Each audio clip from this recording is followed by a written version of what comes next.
This is part two of factoring trinomials when a is not 1. So if you haven't seen my first video on factoring trinomials when a is not 1, I suggest you watch that. Uh, this is part two, so move a little bit faster here again, we're using the box method. So again, you always want to check. We're going to factor completely. We're going to be sure to check our work. You want to be first to check and make sure there is no GCF present, so 3x squared minus 8x plus 4. Look at the 3. It cannot be divided into any of them, so we're going to have to go to the box method. So I start with the 3. I want to look at pairs of numbers that multiply to 3, which is 1 and 3. Nothing else. Do the same thing with the 4 in the back. Pairs of numbers that multiply to 4 is 1 and 4 and 2 and 2. So I'm going to go through the box method here again. We're going to use the front and the back. Our goal eventually is to be focusing on that -8 in the middle. So box method, here we go. There's my box. Have to choose numbers from the front. Have two options for the back. So for the front, I have to use 1 and 3. For the back, I could use 1 and 4 or 2 and 2. I think either or of these could work to give me 8. I'm going to use 1 and 4 and see how this works first. So box method, we're going to start by multiplying straight across. 1 times 1 is 1. 3 times 4 is 12. So if I look at 12 and 1, can I somehow get -8 out of that? Not really going to work. 1 and 12 will not get us -8. So that's multiplying straight across. So let's try crisscross. So still using 1, 3, and 1, 4, except this time let's multiply crisscross. So 3 times 1 is 3. 1 times 4 is 4. So I can change the signs on any of these here, the 3 and the 4, one or the other, both of them. Trying to make -8 by adding and subtracting those, can't do it. So I tried the 1 and 3 and the 1 and 4 pairs. It's not working. So that doesn't mean I'm doing anything wrong. It's just maybe it's not that pair. So let's try a different pair. So I can do 1 and 3, and then instead instead of 1 and 4, because that didn't work, let's try 2 and 2. So multiplying straight across, 1 times 2 is 2. 3 times 2 is 6. So I got to ask myself, can I use 6 and 2 to get -8? Well, if I make this -6 and -2, I can definitely get -8 out that. But if I make this negative, this 2 over here's got to be negative. If I make this negative, over here's got to be negative.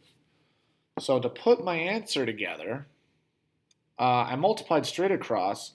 It's going to be the crisscross that forms my answer. So the 3 and the -2. So remember, x is in front. This is the front. The -2 is in the back. So I'm going to have 3x minus 2. My other crisscross is 1x minus 2. So I think this is my answer. I need to distribute and check. Let's make sure it works before we box it.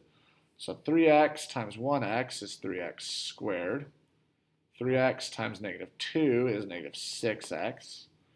-2 times 1x is -2x. And -2 times -2 is +4. Combine like terms there. I have a 3x squared, so 3x squared. -6x, -2x is -8x. And that +4 is still there as well. So this does match my original problem. Therefore, I know 3x minus 2 and 1x minus 2. Those are my answers. Really quickly, just because I think seeing a lot of examples of this box method, I think really helps people out. 4x squared minus 15x minus 25. Again, looking for a GCF. This could be divided by 5. The 15 can be divided by 5. 4 not going to be divided by 5. So we don't have a GCF. Always want to check for that. So we start with the 4. I need factors of 4. So 1 and 4 gives me 4. 2 and 2. And then the back, 25. I can do 1 and 25. 5 and 5. So this gets really interesting. With the box, I can choose this top pair or the bottom one. And in the back, I could use this top pair and the bottom one. So I could use the 1, 4 and the 125, the 1, 4 and the 5, 5, or the 2, 2 and the 1 and 25, or the 2, 2, and the 5 and 5. So there's a lot of options here. I really have no clue with the front, so let's just start with 1 and 4 on the front. But the more you do these, the more you can think about it. Think about it a little bit. I'm trying to make negative 15 in the back. If I'm going to be multiplying by 1 and 25, those are so far apart.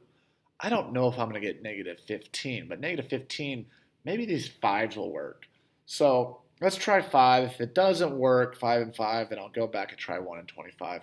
But let's just try it and see what happens. So multiplying straight across, 1 times 5 is 5. 4 times 5 is 20. So I get 20 and I get 5. So I want to see, can I use 5 and 20 to somehow get negative 15? Well, I can do that. I have a pretty strong number sense there. If I made this negative 20, 5 minus 20 is negative 15, which if I make this negative, got to slap a negative over here, so that helps to see with the red pen. Now, before I want to go crazy about this, let's make sure it works. So set it up, we'll multiply and check it. So I multiplied straight across, so it's going to be the crisscross that is going to be my pairs for my factors. So I need a 4 in the front, x, and in the back I need a positive 5. For my other one, my other factor, I need a 1x in front. And again, I put a negative on that, negative 5 in the back. So let's distribute, see what happens here. 4x times 1x is 4x squared. 4x times negative 5 is negative 20x. 5 times 1x is 5x. 5 times negative 5 is negative 25. Combine like terms here, you get a 4x squared, negative 20x, 5x, negative 15x, minus 25 in the back. This does match up with my original problem, so I know 4x plus 5 and 1x minus 5 are my answers. And that was factoring trinomials when a is not 1, and this was part 2.